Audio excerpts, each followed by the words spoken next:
अथ रुद्रयामळयोक्त श्रीशिवसहस्रनामस्तोत्रम्।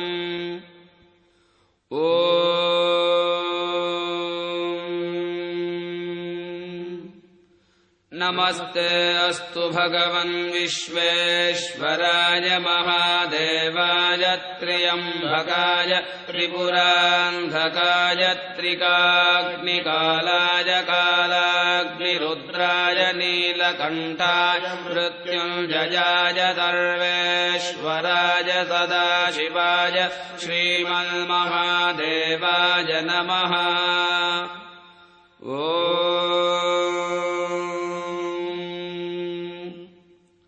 अस्य श्रीशिवसहस्रनामस्तोत्रमहामन्त्रस्य शम्भुर्ऋषिः अनुष्टुप्छन्दः सदाशिवो देवता महेश्वर इति बीजम् गौरीशक्तिः सर्वैरिति कीलकम् श्रीसाम्ब सदाशिवप्रीत्यर्थे जपे विनियोगः। ध्यानम् शान्तम् पद्मासनस्थम् शशिधरमकुटम् पञ्चवक्त्रम् त्रिनेत्रम् शूलम् वज्रम् च खड्गम् परशुमभयदम् दक्षिणाङ्गे वहन्तम् नागम् पाशम् च घण्टाम् वरडमरुयुतम् चाङ्कुशम् वामभागे नानालङ्कारयुक्तम् स्फटिकमणिनिभम् पार्वतीशम् नमामि।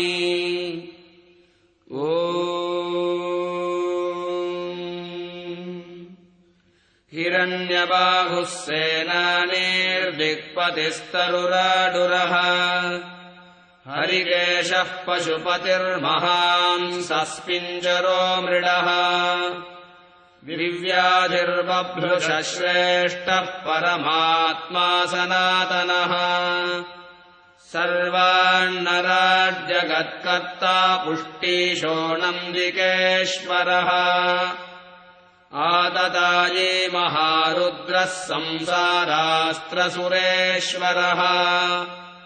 उपवीतिरहन्तात्मा क्षेत्रेशो वननायकः रोहितस्थपतिः सूतो वाणिजो मन्त्रिरुन्नतः क्षेत्रेशो हुतभुग्देवो भुवन्तिर्वारिवस्कृतः उच्चैर्घोषो घोररूपः पत्तीशः पाशमोचकः ओषधीशः पञ्चवक्त्रः कृत्स्नवीतो भयो नघः सहमानः स्वर्णरेता निर्व्याधिर्निरुपप्लवः आव्याधिनीशः ककुभो निषङ्गीस्तेन रक्षकः मन्त्रात्मा तस्कराध्यक्षो वञ्चकः परिवञ्चकः अरण्येशः परिचरो निचेरुस्तायुरक्षकः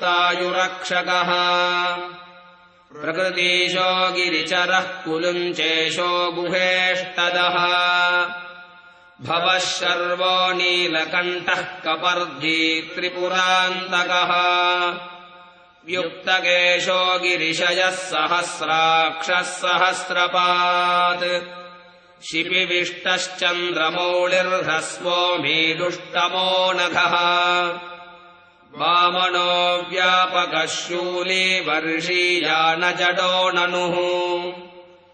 ऊर्म्यः सूर्म्योऽग्र्यः शीभ्यः प्रथमः पावकाकृतिः आचारस्तारकस्तारो वस्वन्योऽनन्तविग्रहः द्विष्यस्रोतस्य ईशानो धुर्यो गव्यो मनोन्मनः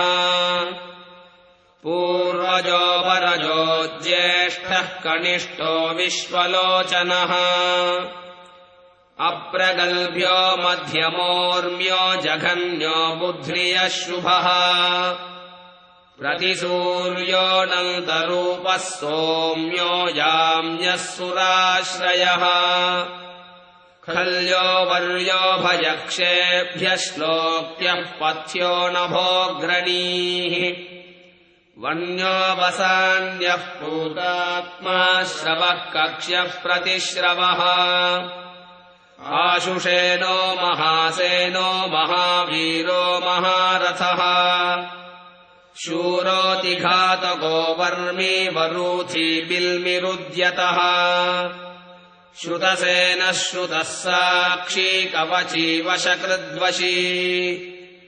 अहनन्योऽनन्यनाथो दुन्दुभ्योरिष्टनाशकः धृष्णुः प्रमृश ईज्यात्मा वदान्यो वेदसम्मतः तीक्ष्णेषु पाणिः प्रहितः स्वायुधः शस्त्रवित्तमः सुधन्वा सुप्रसन्नात्मा विश्ववक्त्रः सदा गतिः श्रुत्युः पथ्यो विश्वबाहुः काट्यो नीप्यः शुचिस्मितः सूद्यः सरस्यो वैशन्तो नाद्यः कूप्य ऋषिर्मुनिः वट्यो वर्ष्यो वर्णरूपः कुमारः कुशलोऽतुलः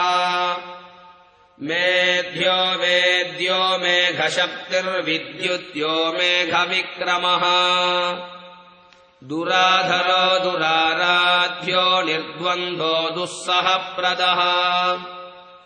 ईध्रियः क्रोधशमनो जातूकर्ण्यः पुरुष्टुतः आतप्यो वायुरजरो वात्यः कात्यायनी प्रियः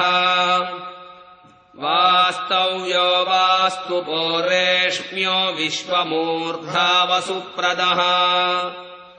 सोमस्ताम्रोरुणः शङ्गो रुद्रः सुखकरः सुहृत् उग्रो भीमो भीमकर्मा भीमो भीमपराक्रमः अग्रे वधो हनेयात्मा हन्ता दूरवधो वधः शम्भुर्मयो भोर्नित्यश्च शङ्करः कीर्तिसागरः मयस्करः शिवतरः खण्डः परशुजः शुचिः तीर्थ्यः कूल्यो मृताधीशः पार्यो भार्यो मृताकरः शुद्धः प्रतरणो मुख्यः शुद्धपाणिरलोलुपः उच्च उत्तरणस्तार्यस्तार्यज्ञस्तार्यहृद्गतिः आतार्यः सारभूतात्मा सारग्राही दुरत्ययः आलाद्यो मोक्षदः पथ्योऽनर्थः सत्यसङ्गरः षष्ट्यः फेन्यः प्रवाक्यश्च सिकत्यः सैकताश्रयः इरिण्योऽग्रामणीः पुण्यः शरण्यः शुद्धशासनः वरेण्यो यज्ञपुरुषो यज्ञेशो यज्ञनायकः।